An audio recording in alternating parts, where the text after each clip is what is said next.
Well for us that she isn't running for the exit already. I can imagine what other things you must have told her. After a thorough look at me, the scrutiny in her eyes softened up.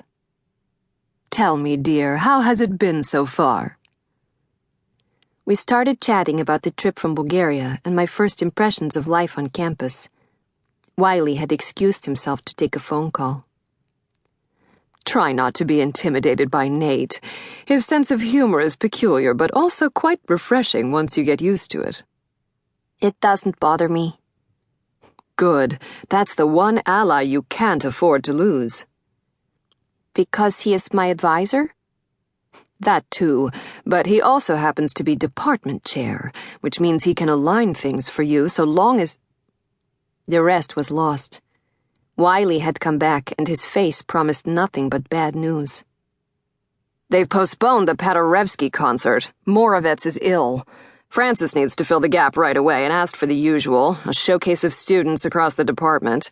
I told him no way, I'm sick of potpourri. Of course you are, so is everyone else. But the concert is this week. We'll never find a replacement. Then we need to come up with an alternative by tomorrow morning. He fixed me with his eyes, as if remembering only now that I was still there. Actually, I think I just did. What if we opened the season with a shocker, say by showing off one of our newest students? I had no idea how to react. Could he possibly mean me?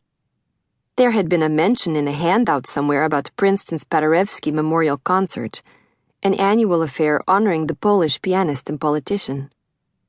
That year's concert, by the famous Czech pianist Moravets, was supposed to be on Friday, and I had planned on going. Now Wiley seemed to think I should be the one on stage. Donnelly's reaction took a few seconds. You aren't serious, right? Why not? We can afford a risk for once. This isn't risky, Nate. It's reckless.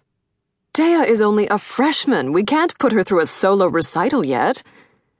A freshman who looks better on paper than many of our seniors combined. And you've heard her demo. You know what she can do.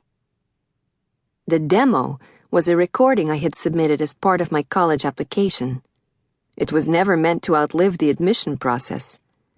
Practicing for it had taken months, and now they expected the same performance on less than a week's notice. There was no way. A solo recital at Princeton. It was an unbelievable opportunity, a chance I wouldn't have dreamed of. But it could also turn into a grand fiasco. Who cared how I looked on paper? So far, everything in America was proving much harder than I had imagined. Even my English, impeccable on transcript, was already failing me miserably. For years I had been cramming my brain with rules of grammar, idioms, and Latin word roots. I had read Shakespeare in the original and scored higher on the SAT than Princeton's admission average. But a chat with native speakers had nothing to do with the intricacies of linguistics. It felt like watching champions play table tennis while you stood on the side, forced to swallow ping-pong balls. Wiley, however, wasn't giving up. Come on, Sylvia, think about it. Everyone loves young talent, so people are bound to be curious. In fact, the younger she is, the better. Plus, we get to keep the Slavic spin of the evening, which means fewer ticket returns. She nodded, just barely. Now they were both looking at me. I promised to be the guy finding you gigs, didn't I? And there he was, joking again. We got down to business a lot sooner than usual, but what the hell? So are we on? On? My mind was spinning with fear, and I only managed to say how grateful I was to be considered for this. You aren't considered. Friday is yours if you want it. All I need is a yes or no, but you have to tell me now. I haven't touched a piano since I left Bulgaria. You've got 4 days, and classes haven't...